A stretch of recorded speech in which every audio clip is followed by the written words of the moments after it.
MRF का tyre 1400-1500 रुपए का टायर है। हाँ। जिस टायर को बदलवाने के लिए मेरे को 2100 रुपए से ये 50-50 रुपए रोज बच के एक दिन जिस दिन बैटरी डलवानी पड़ेगी 24,000 की, मैं मान लो दूसरी गाड़ी कभी जीवन में खरीदूंगा, मैं जाके पहले उनसे बात करूंगा कि इसको इंश्योर्ड किया जाए, मेरी गाड़ी घर से। हे दोस्तों, कैसे हो आप लोग? आई होप आप सब बढ़िया होंगे। एक और नई वीडियो के साथ आ चुका हूँ और आज हमारे साथ है टीवीएस iQube S। और आज हम इस इलेक्ट्रिक स्कूटर का ऑनरशिप एक्सपीरियंस जानने वाले हैं, जो कि आज हमारे साथ इस स्कूटर के ऑनर जुड़े हैं, जो कि काफ़ी अच्छा एक्सपीरियंस किए हैं इस स्कूटर को।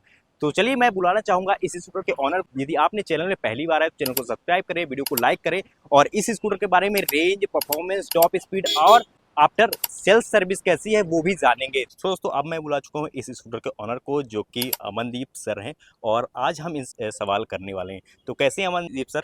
बढ़िया है। सर आपने इस स्कूटर को कब खरीदा है और किस प्राइस रेंज में मिली है आपको? ये 1,72,000 रुपए की गाड़ी है ओके। और मैंने करीब 1.25 साल हो गया मुझे लिए। 1.25 साल हो चुके हैं इस स्कूटर को यूज़ करते हुए। तो जब आप इसको मार्केट में देख रहे थे तो और थी, क्योंकि मार्केट में इसके अलावा भी कई सारे ऑप्शन थे। आपके पास चेतक थी और ओला थी और एथर थी, तो एथर है। क्या आपने उनको भी देखा था उस टाइम या हाँ। नहीं देखा? मैंने 2-3 जैसे ओला को देखा था, ओके। एथर को भी देखा था, ओके। पर मेरे को टीवीएस क्या है, एक नाम है, ब्रांड है, बिल्कुल। उसके कारण विश्वास रहता है इंसान को। ओके। उसके कारण मैंने टीवीएस की तरफ रुझान किया। ओके। फिर मेरे दोस्तों ने एक दो ने बताया कि अच्छी गाड़ी है, तो अच्छा अच्छा। मैंने ली। मेरे को भी पर्सनल एक्सपीरियंस अच्छा है, इससे कोई ओके। इतनी दिक्कत नहीं। अभी तक आपने इस इलेक्ट्रिक स्कूटर को कितने किलोमीटर चला लिए हैं 1.25 साल में? Average 20,000 kilometre. 20,000 किलोमीटर इसको आपने यूज़ कर लिया है। और ये कौन सा वेरिएंट है? किलोवाट कितना है ये? Battery kilowatt? बैटरी किलोवाट तो मेरे को नहीं पता है, पर जैसे ये फुल चार्जिंग में एक 100 किलोमीटर चलती है। 100 किलोमीटर चलती है। हाँ, अच्छा। 100% चार्ज। 100% चार्ज करने में। और कितने घंटे चार्ज करने पड़ते हैं वैसे इसको? 5 घंटा चार्जिंग पे लगने पे फुल चार्ज होती है। जीरो पाँच से 5 घंटे चार्ज? 100। 0 से 100। क्या अभी कभी आपने इसको जीरो किया है या नहीं किया? और एक दो, एक दो बार की? जीरो नहीं, 1-2 तक गई है, अब जीरो पे तो धक्का ही लगाना पड़ेगा। ओके। 1-2 पे घर पहुंच जाते हैं। अच्छा, 2% में आपने करी हाँ, है इसको? तो 2% पे तो कई बार करी है। अच्छा अच्छा। इसके साथ ही इसमें फास्ट चार्जिंग तो नहीं आती, तो चार्जिंग से लेकर अभी तक कभी आपको प्रॉब्लम हुई कि चार्जिंग थोड़ा फास्ट होनी चाहिए थी इसमें?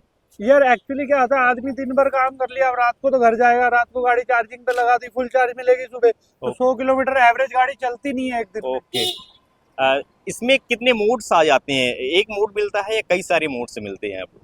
इसमें दो, इको और स्पोर्ट दो रहते हैं। इको पे मतलब नॉर्मल 52 किलोमीटर की स्पीड रहती है, ओके। और स्पोर्ट्स पे 82 की हो जाती है। तो आप में दोनों ही मोड में एक ही रेंज मिलती है या फिर अलग अलग रेंज मिलती नहीं, है? अगर अपन स्पोर्ट पे गाड़ी चलाएंगे तो बैटरी जल्दी खाएगी ना, ओके। तो स्पोर्ट पे गाड़ी चलाते ही नहीं है, मतलब वो जरूरत ही नहीं महसूस होती। अपने इंदौर की ऐसी सड़कें तो है नहीं कि आप 50 से ऊपर गाड़ी चला पाओ, ओ, ट्रैफिक इतना है। हाँ, ट्रैफिक तो इतना है। फिर और सिटी में वैसे अमूमन नहीं देखा चल जाए तो 50 से नीचे ही रहती है। हाँ, तो फिर बिना मतलब के उसको करके बैटरी खत्म करने से तो कोई मतलब है नहीं। सही है, आप सही। अगर सपोर्ट पे इसको उस पे भी कर दोगे तो बैटरी तो तेजी से ही खाएगी गाड़ी, भले ओ, धीरे चले। ओके। इसके साथ ही आपने 20,000 किलोमीटर जैसे इसको यूज कर लिया है, तो कितनी बार सर्विस सेंटर गए हैं इसके साथ अभी तक? एवरेज जो इसका रहता है टाइम सर्विसिंग का, ओके। जैसे इस पे शो करता है कि अब आपकी सर्विस ड्यू हो गई है, हाँ हाँ। तो तकरीबन तकरीबन अपन उस टाइम पे इसको आगे पीछे 2-5 दिन में सर्विस पे दे देते हैं। तो अभी तक 20,000 किलोमीटर में आपने कितनी बार सर्विस सेंटर? मैक्सिमम 4 बार हो सकता है, चार 3 या 4 बार हुई। 3 से 4 बार आपने गए? तो क्या सर्विस सेंटर में किसी तरह की पैसे वहां देना पड़ता है या फ्री ऑफ कॉस्ट होता है? किसी तरह के पैसे? एकदम फ्री ऑफ कॉस्ट नहीं होता है, मतलब जैसे मान लो कोई पार्ट्स आपने इसका खराब हो गया है, ओके। तो उसका चार्ज लगता है, बाकी लेबर एवर सब फ्री हो जाती है। अच्छा, लेबर वगैरह का चार्ज नहीं लगता आपको, हाँ। पार्ट्स का लगता है हाँ, वैसे? पार्ट्स का, जो पार्ट टूट गया है या हाँ कुछ खराब हो गया है, अब ब्रेक शू अगर खत्म हो गया तो ब्रेक शू कंपनी गारंटी थोड़ी देगी कि आप हाँ। Brake shoe. ब्रेक शू वही। इसमें अभी तक सर्विस में कितने पैसे खर्च हुए हैं? क्या कुछ ऐसे पार्ट्स डैमेज हुए हैं या नहीं ऐसे? अभी तक मतलब पैसे के हिसाब से ऐसा कोई लंबा चौड़ा खर्चा नहीं है इस गाड़ी में कि भी अपने को लगे कि भी बहुत खर्चा होता है। बाकी ये गाड़ी मतलब एक दो चीजों से इसमें तकलीफ भी है। लाइक कैसे? जैसे मान लो इस गाड़ी में अगर मान लो आपकी गाड़ी का टायर बैठ जाता है, हाँ। पंचर तो ट्यूबलेस टायर है, पंचर होगी तो गाड़ी जा सकती है, पंचर लग सकता है, बाहर से भी लग जाता है ओके। ट्यूबलेस का पंचर। हाँ परंतु किसी कारण से अगर आपकी गाड़ी का टायर एकदम बैठ गया और गाड़ी चलने की कंडीशन में नहीं है, हाँ। तो यहाँ पे आपके जो नॉर्मल रहते हैं, जो ये पंचर बनाने वाले रहते हैं, हाँ। ये लोग अपनी दूसरी गाड़ी को खोल के रिपेयर करके दे देते हैं। अच्छा। पर इस गाड़ी का टायर कोई भी पंचर वाला नहीं खोलता है, आपको सर्विस सेंटर ही ले सर्विस जाना। सेंटर ही लेके जाना पड़ेगी गाड़ी। या मान लो इंदौर में एक दो जो लोग ऐसे होंगे जो 10-15 किलोमीटर की दूर में होंगे कि भी वो खोलते हो, तो मुझे नहीं पता। एवरेज मतलब एक मोहल्ले में, एक कॉलोनी में ऐसा कोई भी पंचर वाला नहीं है जो इलेक्ट्रिक व्हीकल का टायर खोले। तो ये तो बहुत ज्यादा प्रॉब्लम ही है हाँ। कि हर जगह इसके सर्विस अवेलेबल नहीं है, तो कस्टमर को प्रॉब्लम भी होती मेरे को होगी। तो सिर्फ इस गाड़ी का मतलब एक ही इस गाड़ी के अंदर कमी लगती है कि इसका टायर कोई दूसरा नहीं खोल सकता। कभी ऐसा हुआ कि टायर पंचर हुआ हो, आपको ढकेल कर ले जाना पड़ा हो? अगर मेरे साथ ये समस्या नहीं हुई होती तो मैं इतने अच्छे से आपको बता नहीं पाता, क्योंकि मेरे को 1.5 साल में इसमें कोई कमी दिखी नहीं गाड़ी में। जो कमी इसकी मेन यही है कि इसका टायर कोई दूसरा पंचर वाला नहीं खोल सकता। अच्छा। तो वो चीज मेरे साथ फेस की है मैंने, इसलिए मैं आपको बता पा रहा हूँ। तो उस कंडीशन में आपने सर्विस सेंटर में कॉल नहीं करा कि इसमें RSA भी वैसे होता है, तो गाड़ी आती है उसको ले जाती है, ऐसा भी सुविधा रहता है? ऐसा होता है, कंपनी क्या करती है, बताया नहीं जाता है ये चीजें आपको। जब अपन तकलीफ फेस करते हैं ना, तो फिर कंपनी में कॉल किया जाता है, भी ऐसे ऐसे प्रॉब्लम आई है। तो कंपनी बोलती है कि इंश्योरेंस कैसी है। इंश्योरेंस में दो रहता है कि अगर इस तरह का इंश्योरेंस है तो हम ये फैसिलिटी फ्री देंगे। पर अगर हमने जब गाड़ी ली थी, हमने उनको किसी प्रकार से नहीं रोका था कि हमसे ऐसा इंश्योरेंस ना लिया जाए, है ना। ये चीज कंपनी शो ही नहीं करती कभी भी, आपको बताएगी ही नहीं कि भी इस तरह का इंश्योरेंस है कि इस तरह का है। वो तो जब अपन अपने को तकलीफ आएगी तो वो बोलते हैं कि आपके इसमें ये तो इंश्योर्ड ही नहीं है। अच्छा। अगर जब अपन गाड़ी लेने जाते हैं उस टाइम हम तो नहीं बोलते कि भैया ये पंचर इंश्योर मत करना, है ना। सही है। तो ये चीजें तो जब जिस चीज का आपको नॉलेज ही नहीं है, आज मेरे को ये तकलीफ है, अब मैं मान लो दूसरी गाड़ी कभी जीवन में खरीदूंगा, तो मैं जाके पहले उनसे बात करूंगा कि इसको इंश्योर्ड किया जाए, मेरी गाड़ी घर से टो करते हो तो उसका चार्ज नहीं लगना चाहिए। अच्छा। और फिर जब आप एक जगह तो उसको फ्री दे रहे हो टो को, अगर आपका इंश्योर्ड में है वो तो टो फ्री है। पर अगर मान लो वो इंश्योरेंस में नहीं है तो टो का चार्ज इतना ज्यादा है कि आप उसको पे करने की सोचोगे भी नहीं। मतलब कितना चार्ज लगता है? मतलब मेरे से कंपनी ने 2160 रुपए का चार्ज मांगा था। 2160 रुपए का ओनली टो का? हाँ, मेरे घर से लेके कंपनी छोड़ने का। कितने डिस्टेंस में होगा, कितने किलोमीटर में होगा? एवरेज 10 किलोमीटर के अंदर। 10 किलोमीटर का 2100 रुपए कुछ ज्यादा ही पैसे हैं। उसको यदि अपन कहीं से थर्ड पार्टी भी देखे तो इतना पैसे नहीं लगने चाहिए। क्योंकि उस समय मेरी गाड़ी का टायर उस कंडीशन में नहीं था कि वो उसमें हवा भर के मैं उसको चला के जा सकूं। अच्छा। तो ये मेरे पास कंडीशन यही था कि या तो मैं गाड़ी को लोडिंग करके लेके जाऊं, हाँ, या कोई मेरे को टायर खोल दे, मैं टायर बदलवा लूं। अच्छा। पर टायर मैंने आपको बताया ना, इसका टायर कोई भी नहीं खोलता है। हाँ, सही है, सही। अब MRF का टायर 1400-1500 रुपए का टायर है। जिस टायर को बदलवाने के लिए मेरे को 2100 रुपए टो का देना पड़े, फिर कंपनी 350 रुपए चार्ज लेती है आपका टायर खोलने का, कंपनी चार्ज लेती है ना।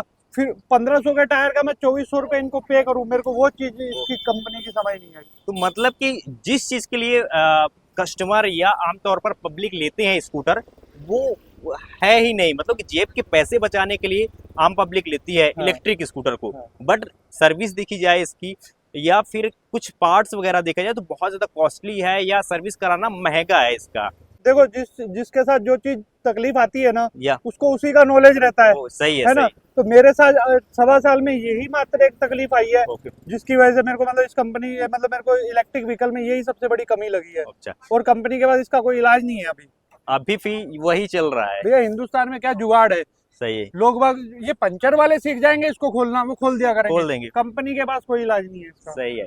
इसके साथ ही इसके पहले कौन सी स्कूटर यूज करते थे या बाइक यूज? एक्टिवा मैंने मतलब कम से कम मैंने 5-7 एक्टिवा खरीदी हुई है। अच्छा। मतलब 20 साल एवरेज 2004-5 से मैं एक्टिवा ही खरीदता हूँ। अच्छा। फर्स्ट टाइम मैंने ये TVS की गाड़ी ली है। तो पहले कितना खर्च हुआ करता था, अब कितना खर्च हो रहा है डेली रनिंग के हिसाब से? खर्च के हिसाब से तो देखो जी क्या होता है, अभी मान लो मेरे 50 रुपए पेट्रोल के बच रहे हैं, चीज समझ आएगी कि मेरे 50 रुपए का फायदा हो गया। पर जैसे ये 50-50 रुपए रोज बच के एक दिन जिस दिन बैटरी डलवानी पड़ेगी 24,000 की, बात वहीं की वहीं आ जाएगी। अच्छा, है ना। क्योंकि बैटरी भी डलवानी पड़ेगी। वैसे वारंटी कितनी मिलती? 3 साल की कंपनी ने वारंटी दी है। 3 साल बाद फिर मेरे को 24,000-26,000 रुपए पे करना पड़ेगा। 50 रुपए अपन बचाते हैं वो कहाँ चले जाते हैं पता भी नहीं लगता। सही है ना। पर 24,000 रुपए बहुत बड़ी रकम होती है, वो अपने को समझ आएगी जब देना आएगी, जब एक साथ देना होगा। हाँ। तो ये कहीं ना कहीं कस्टमर को या फिर ऑनर को, जो ईबी यूजर है, वो तकलीफ आने वाली है जब इसकी बैटरी चेंज कर कर इसमें न्यू डलवाएंगे। बिल्कुल बिल्कुल बिल्कुल। पर ये ऐसा है कि मान लो कायदे से तो फायदा है इसमें, पर मतलब वो फायदा ऐसा नहीं है कि भी बहुत ज्यादा कुछ हो। सही ठीक है, दूसरे फायदे हैं, जैसे अब ये पोल्यूशन नहीं करती, हाँ है ना, या आवाज नहीं है, आवाज नहीं है, नहीं, पोल्यूशन हाँ। नहीं है, इन चीजों के फायदे, ये चीजें अच्छी हैं। हाँ। ईवी आना चाहिए, पर ईवी में सुधार भी होना चाहिए। लोग सर्विस से लेकर सुधार होना चाहिए हाँ। वैसा देखा जाए तो। इसके साथ ही इसकी ब्रेकिंग वगैरह कैसी है, कोई कंफर्ट प्रॉब्लम नहीं है, कंफर्ट कैसा नहीं है? सब कंफर्ट, सब मतलब जैसे अपन ये पेट्रोल व्हीकल चलाते हैं, मेरे को टीवीएस की गाड़ी में तो मेरे को नहीं लगा कि कोई तकलीफ है। कोई और तकलीफ है? हाँ। इसके साथ ही इस इलेक्ट्रिक स्कूटर में जो फीचर्स आते हैं, कई सारे टच स्क्रीन भी दिया हुआ है हाँ। जहाँ तक, तो क्या ये डेली लाइफ में यूजफुल है या नहीं? नहीं, मुझे तो इसका फंक्शन तक नहीं पता है, मैं यूज भी नहीं करता। अपने को गाड़ी ऑन होना, चलना, ब्रेक लगना, रुकना, बस इतनी जरूरत पड़ती है। तो ये सारे फीचर्स जो है तो एक नॉर्मल यूजर्स के लिए ये सारी जरूरत अच्छी चीजें भी है इसमें। अब जैसे इसमें ट्रैकिंग फैसिलिटी है, हाँ। अब ये गाड़ी ट्रैक हो जाती है। अच्छा अभी मेरे घर वाले अगर मोबाइल पे देखना चाहें तो उनको पता है कि मैं कहाँ पे हूँ। अच्छा, तो ये अच्छी चीजें भी है, हाँ पता रहता है। इसके साथ ही इसमें टॉप स्पीड कितनी मिल जाती है? आपने कितने टॉप स्पीड तक इसको चलाया है? इको पे 52 है और स्पोर्ट पे 82 है। 82 में कभी आपने इसको चलाया है, नहीं चलाया? चला शुरू में 82 पे बहुत चलाया, फिर अब नहीं लगता कि बिना मतलब के क्यों बैटरी, क्यों ये बैटरी? फिर ऐसे रोड नहीं है, ऐसा ट्रैफिक, हर जगह पे ट्रैफिक रहता है सिटी में। सही। अभी हाईवे पे जाना कम होता है, हाईवे पे जाओ तो चलती है। अच्छा, जब अपन 82 या 80 प्लस चलाते हैं इस स्कूटर को, तो राइडिंग एक्सपीरियंस कैसा है आपका? मतलब चलने में बेटर है या फिर कुछ लैग वगैरह करती है? नहीं, कुछ भी नहीं करती। मैं आपको बोल रहा हूँ ना, गाड़ी में कोई कमी नहीं है इसमें। इसकी जो कमी है, मैंने सबसे पहले आपको इसकी कमी बता दी, उसके बाद मुझे तो इसमें कोई कमी नहीं लगती। चलिए ठीक है। क्या आप किसी और बंदे को रिकमेंड करना चाहेंगे कि टीवीएस iQube कोई लेना चाहता है इलेक्ट्रिक स्कूटर, अपने एक्सपीरियंस के हिसाब से क्या रिकमेंड करेंगे, और करेंगे तो क्यों करेंगे? मैं कह रहा हूँ इसमें कोई कमी नहीं है। मैं आपको अभी भी बोला ना, मेरे को कोई कमी नहीं लगी इसके अंदर। अच्छा। इवन मेरा भी विचार, मतलब नेक्स्ट अगर गाड़ी लूंगा तो मैं भी टीवीएस की ही यही गाड़ी लूंगा। ओके। पर वो मैं उन चीजों कंडीशनों के साथ लूंगा, बात करके लूंगा कि भैया ये तकलीफ आती है तो इसका क्या इलाज इसका है। क्या सोल्यूशन है? उस टाइम मुझे नहीं पता था। अगर वो इंश्योरेंस करते हैं तो मैं वो इंश्योरेंस उस टाइम भी करवाऊंगा उसका। हाँ, तो वैसा देखा जाए कि सारी फैसिलिटी यदि मिल जाए कस्टमर को तो कोई बुरी नहीं है ये। नहीं, कोई बुरी नहीं है भाई। और कुछ ओपिनियन है इस स्कूटर के बारे में, या कुछ और ऐड करना चाहते हैं इस स्कूटर में?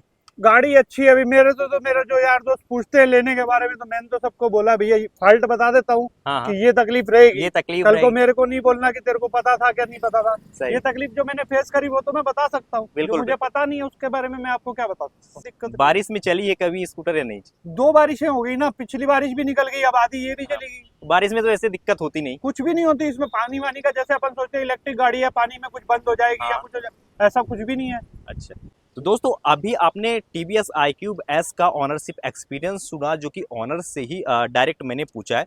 यदि आप भी टीवीएस की यूज़र हो और इंदौर में यूज़ कर रहे हैं, यदि आपको एक्सपीरियंस शेयर करना है हमारे साथ तो आप कर सकते हैं। यदि वीडियो पसंद आया तो लाइक करिए। चलिए मिलते एक नई वीडियो में, तब तक के लिए टेक केयर, बाय, जय हिंद।